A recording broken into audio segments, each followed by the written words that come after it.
ಮೋಕ್ಷಿತಾ ಅವರು ತಮಗೆ ಬೇಡ ಎಂದು ಬಿಟ್ಟುಕೊಟ್ಟ ಕ್ಯಾಪ್ಟನ್ಶಿಪ್ ಅವಕಾಶ ಪಡೆದುಕೊಂಡ ಗೌತಮಿ ತಮ್ಮ ಗೆಳೆಯರ ಜೊತೆಯಲ್ಲೇ ಭಿನ್ನಾಭಿಪ್ರಾಯ ಮಾಡಿಕೊಂಡಿದ್ದೇಕೆ? ಅವರಿಂದ ನಾನು ಕ್ಯಾಪ್ಟನ್ ಆಗಬೇಕು ಅನ್ನೋದಿದ್ರೆ ನಾನು ಆಡೋದೇ ಇಲ್ಲ. ಸೆಲ್ಫ್ ರೆಸ್ಪೆಕ್ಟ್ ಮುಂದೆ ನನಗೆ ಯಾವುದೂ ದೊಡ್ಡದಲ್ಲ. ಮಂಜು, ಮೋಕ್ಷಿತಾ ಹಾಗೂ ಗೌತಮಿ ನಡುವಿನ ಒಡಕು ಮೂಡಿದ್ದೇಕೆ? ಹೇಳ್ತಿರಲ್ಲ ಹಂಗಿಲ್ಲ. ನೀವು ಗೌತಮಿ ಒಬ್ಬರನ್ನು ಈ ವಾರದ ಕ್ಯಾಪ್ಟನ್ಸಿ ಓಟದಿಂದ ನೀವು ಹೊರಗಿಡಬೇಕು. ಮಂಜು ಅವ್ರ ಹೆಸರು ತಗೋತೀನಿ. ಇಲ್ಲ, ಗೆಳೆಯ ಗೆಳತಿ ಗೆಳೆತನ ಇರಲ್ಲ. ಮುಗಿಸ್ತಾ ಇದ್ದೀನಿ. ನಮಸ್ಕಾರ ವೀಕ್ಷಕರೇ, ಗ್ಯಾರಂಟಿ ನ್ಯೂಸ್ಗೆ ಸ್ವಾಗತ. ನಾನು ನಿಮ್ಮ ಕಾರ್ತಿಕ್. ಬಿಗ್ ಬಾಸ್ ಮಹಾಮನೆಯ ಕ್ಯಾಪ್ಟನ್ ಆಗಿರುವ ಗೌತಮಿ ಇದೀಗ ತನ್ನ ಗೆಳೆಯರ ವಿರುದ್ಧವೇ ಉಲ್ಟಾ ಹೊಡೆಯುತ್ತಿದ್ದಾರೆ. ಮೋಕ್ಷಿತಾ ಅವರು ತಮಗೆ ಬೇಡ ಎಂದು ಬಿಟ್ಟುಕೊಟ್ಟ ಕ್ಯಾಪ್ಟನ್ಶಿಪ್ ಅವಕಾಶ ಪಡೆದುಕೊಂಡ ಗೌತಮಿ ತಮ್ಮ ಗೆಳೆಯರ ಜೊತೆಯಲ್ಲೇ ಭಿನ್ನಾಭಿಪ್ರಾಯ ಮಾಡಿಕೊಂಡಿದ್ದೇಕೆ?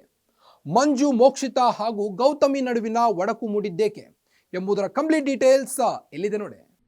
ಎಸ್ ವೀಕ್ಷಕರೇ, ಈ ವಾರ ಗೌತಮಿ ಮನೆಯ ಕ್ಯಾಪ್ಟನ್ ಆಗಿದ್ದಾರೆ. ಅದು ಗೌತಮಿಯ ಲಕ್ ಆಗಿತ್ತು. ಮೋಕ್ಷಿತಾ ತಾನು ಬೇಡ ಎಂದು ಬಿಟ್ಟುಕೊಟ್ಟಾಗ ಬಿಗ್ ಬಾಸ್ ಕೊಟ್ಟ ಅವಕಾಶದಿಂದ ಮನೆಯವರ ಸಪೋರ್ಟ್ನಿಂದ ಕ್ಯಾಪ್ಟನ್ ಆದ್ರು. ಮೋಕ್ಷಿತಾ, ಮಂಜು, ಗೌತಮಿ ನಡುವೆ ಭಿನ್ನಾಭಿಪ್ರಾಯ ಮೂಡಿ ತುಂಬಾ ದಿನಗಳಾಗಿವೆ. ಕ್ಯಾಪ್ಟನ್ ಆಗಬೇಕು ಅಂದರೆ ಗೌತಮಿಯ ಸಹಾಯ ಕೇಳಬೇಕಿತ್ತು. ಆದರೆ ಅದನ್ನ ಮೋಕ್ಷಿತಾ ಮಾಡಲಿಲ್ಲ. ಕ್ಯಾಪ್ಟನ್ ಆಗದೆ ಇದ್ದರು ಮನೆಯಿಂದ ಇವತ್ತೇ ಕಳುಹಿಸಿದರು. ನನ್ನ ಸ್ವಾಭಿಮಾನ ಬಿಟ್ಟು ಬದುಕಲ್ಲ ಅಂತ ಹೇಳಿದ್ರು. ಅವರಿಂದ ನಾನು ಕ್ಯಾಪ್ಟನ್ ಆಗಬೇಕು ಅನ್ನೋದಿದ್ರೆ ನಾನು ಆಡೋದೇ ಇಲ್ಲ. ಸೆಲ್ಫ್ ರೆಸ್ಪೆಕ್ಟ್ ಮುಂದೆ ನನಗೆ ಯಾವುದೂ ದೊಡ್ಡದಲ್ಲ. ದೊಡ್ಡ ನಿರ್ಧಾರಗಳಿಗೆ ದೊಡ್ಡ ದೊಡ್ಡ ಬೆಲೆ ತರಬೇಕಾಗುತ್ತೆ ಎಂದು ಹೇಳಿದ ಬಿಗ್ ಬಾಸ್ ಎದುರಾಳಿಯ ಒಬ್ಬರಿಗೆ ಅವಕಾಶ ನೀಡಿದರು. ಅದರಲ್ಲಿ ಮಂಜು ಹೆಚ್ಚಿನ ಬೆಂಬಲ ನೀಡಿ ಗೌತಮಿಗೆ ಕ್ಯಾಪ್ಟನ್ ಓಟಕ್ಕೆ ಇಳಿಸಿದರು. ಗೌತಮಿಯೇ ಕ್ಯಾಪ್ಟನ್ ಕೂಡ ಆದರು. ಈಗ ಮಂಜು ವಿರುದ್ಧ ತಿರುಗಿ ಬಿದ್ದಿದ್ದಾರೆ. ಮೋಕ್ಷಿ ಹೇಳಿದ್ದೇ ಸರಿ ಎನ್ನುತ್ತಿದ್ದಾರೆ. ಮಂಜು ಮೇಲೆ ಗೌತಮಿ ಗರಂ. ಈ ವಾರ ಗೌತಮಿ ಕ್ಯಾಪ್ಟನ್ ಆಗಿದ್ದು ಮನೆಯಲ್ಲಿ ಒಂದಷ್ಟು ಬದಲಾವಣೆ ತರುವುದಕ್ಕೆ ಪ್ರಯತ್ನ ಪಡ್ತಾ ಇದ್ದಾರೆ. ಆದರೆ ಗೌತಮಿಗೆ ಬಹಳಷ್ಟು ಸಮಸ್ಯೆ ಎನಿಸುತ್ತಿರುವುದೇ ಮಂಜು. ಈಗಷ್ಟೇ ಕಲರ್ಸ್ ಕನ್ನಡ ಬಿಟ್ಟಿರುವ ಪ್ರೋಮೋದಲ್ಲಿ ಗೌತಮಿಯ ಬೇಸರ ಕಾಣಿಸುತ್ತಿದೆ. ಈಗ ನನ್ನನ್ನು ನೀವು ಲೀಡ್ ಮಾಡೋದಕ್ಕೆ ಬರಬೇಡಿ ಎಂದು ಹೇಳಿದ್ದಾರೆ. ಗೌತಮಿ ಭಾಷೆಯೇ ಬದಲಾಯ್ತಲ್ಲ. ಮೋಕ್ಷಿ ಹೇಳಿದ್ದೇ ಸರಿ ಎಂದ ಗೌತಮಿ, ನಾನು ಕ್ಯಾಪ್ಟನ್ ಆದಾಗ ಡು ನಾಟ್ ಲೀಡ್ ಮೀ. ನಿಮ್ಮ ವಾಯ್ಸ್ನಲ್ಲಿ ನನ್ನ ವಾಯ್ಸ್ ಕೆಳಗೆ ಹೋಗ್ತಾ ಇದೆ. ಮೋಕ್ಷಿತಾ ಏನಂದ್ರು, ನನಗಿಂತ ಹೆಚ್ಚಿಗೆ ಅವರಿಬ್ಬರೇ ಮಾತನಾಡ್ತಾರೆ ಅಂದ್ರು. ಆದರೆ ಈಗ ನನಗಿಂತ ನೀವೇ ಹೆಚ್ಚಿಗೆ ಮಾತನಾಡ್ತಿದ್ದೀರಾ ಎನಿಸ್ತಿದೆ ಅಂತ ಮಂಜನನ ಬಳಿ ಗೌತಮಿ ಹೇಳಿದ್ದಾರೆ. ಇದರ ಜೊತೆಗೆ ಇಷ್ಟು ದಿನ ಮಂಜನ್ನ ಎನ್ನುತ್ತಿದ್ದ ಗೌತಮಿ ದಿಢೀರನೆ ಮಂಜು ಅವರೇ ಎನ್ನುತ್ತಿದ್ದಾರೆ. ಮಂಜು ಅವರೇ ಎಷ್ಟು ಸಲ ಹೇಳಬೇಕು ಅಂತೆಲ್ಲ ಮಾತನಾಡ್ತಿದ್ದಾರೆ. ಯಾರು ಮಾತನಾಡಬೇಡಿ, ಮಂಜು ಅವರೇ ನಿಮಗೆ 20 ಸಲ ಹೇಳೋದಕ್ಕೆ ಆಗಲ್ಲ ಎಂದಿದ್ದಾರೆ. ನಾನ್ ಕ್ಯಾಪ್ಟನ್ ಆದಾಗ ಡು ನಾಟ್ ಲೀಡ್ ಮೀ. ನಿಮ್ ವಾಯ್ಸ್ ಅಲ್ಲಿ ನನ್ನ ವಾಯ್ಸ್ ಕೆಳಗೆ ಹೋಗ್ತಿದೆ. ಮಂಜು ಅವರೇ, ನಿಮ್ಗೆ 20 ಸತಿ ನಾನು ಹೇಳೋದಕ್ಕಾಗಲ್ಲ. ಮೋಕ್ಷಿತಾನು ಏನಂದ್ರು, ಅವ್ರಿಬ್ರೇ ಮಾತಾಡ್ತಾರೆ. ನಾವಿಬ್ರು ಇರ್ಬೇಕಂದ್ರೆ ನನಗೆ ನೀವೇ ಮಾತಾಡ್ತೀರಾ ಅಂತಾನೆ ಅನ್ಸುತ್ತೆ. ಇವಾಗ ಅವ್ರು ಹೇಳಿದ ಲೈನ್ಸ್ ಕರೆಕ್ಟ್ ಇದೆ ಅಂತ ಅನ್ನಿಸ್ತೆ.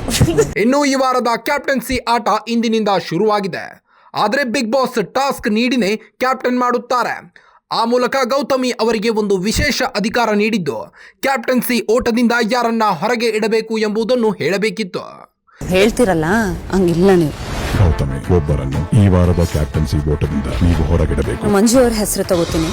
ಇಲ್ಲ, ಗೆಳೆಯ ಗೆಳತಿ ಗೆಳೆತನ ಇರಲ್ಲ. ಮುಗಿಸ್ತಾ ಇದ್ದೀನಿ. ಗೌತಮಿ ಮೊದಲ ಹೆಸರು ತೆಗೆದುಕೊಂಡಿದ್ದೇ ಮಂಜು ಅವರದ್ದು. ಮಂಜು ಅವರನ್ನ ಹೊರಗೆ ಇಡ್ತೀವಿ ಬಿಗ್ ಬಾಸ್ ಎಂದಿದ್ದಾರೆ. ಗೌತಮಿ ನಡೆಗೆ ಮನೆ ಮಂದಿ ಶಾಕ್. ಮಂಜನ್ನ ಬೇರೆಯವರ ಮಾತಿಗೆ ಅಣಕಿಸುವುದು, ಜೋರು ಮಾಡುವುದನ್ನು ಮಾಡುತ್ತಿದ್ದಾರೆ. ಆದರೆ ಗೌತಮಿಯ ಮಾತುಗಳು ಮನಸ್ಸಿಗೆ ನೋವುಂಟು ಮಾಡಿದಂತೆ ಕಾಣಿಸುತ್ತಿದೆ. ಹೀಗಾಗಿ ಸೈಲೆಂಟ್ ಆಗಿ ಬಿಟ್ಟಿದ್ದಾರೆ. ಮಂಜು ಮುಖದಲ್ಲಿ ಆ ನೋವು ಎದ್ದು ಕಾಣಿಸುತ್ತಿದೆ. ಗೌತಮಿಯ ನಡೆಗೆ ಮಂಜು ನೋವು ಮಾಡಿಕೊಂಡಿದ್ದರೆ ತ್ರಿವಿಕ್ರಮ, ಭವ್ಯ ಶಾಕ್ ಆಗಿದ್ದಾರೆ. ಇತ್ತ ಮೋಕ್ಷಿತಾಗೆ ಖುಷಿಯಾಗಿದೆ. ಒಟ್ನಲ್ಲಿ ಮಹಾಮನೆಯ ಕ್ಯಾಪ್ಟನ್ ಆಗಿರುವ ಗೌತಮಿ ಇದೀಗ ತನ್ನ ಗೆಳೆಯರ ವಿರುದ್ಧವೇ ಉಲ್ಟಾ ಹೊಡೆಯುತ್ತಿದ್ದು ಯಾಕೆ? ಮಂಜನ್ನ ಎನ್ನುತ್ತಿದ್ದ ಗೌತಮಿ ಮಂಜು ಅವರೇ ಎಂದಿದ್ದೇಕೆ? ಬಿಗ್ ಮನೆಯ ಈ ಬಿಗ್ ಡ್ರಾಮಾ ಬಗ್ಗೆ ಕಾದಷ್ಟೇ ನೋಡಬೇಕಾಗಿದೆ. ಮತ್ತಷ್ಟು ಬಿಗ್ ಮನೆಯ ಅಪ್ಡೇಟ್ಗಾಗಿ ನೋಡ್ತಾ ಇರಿ ಗ್ಯಾರಂಟಿ ನ್ಯೂಸ್.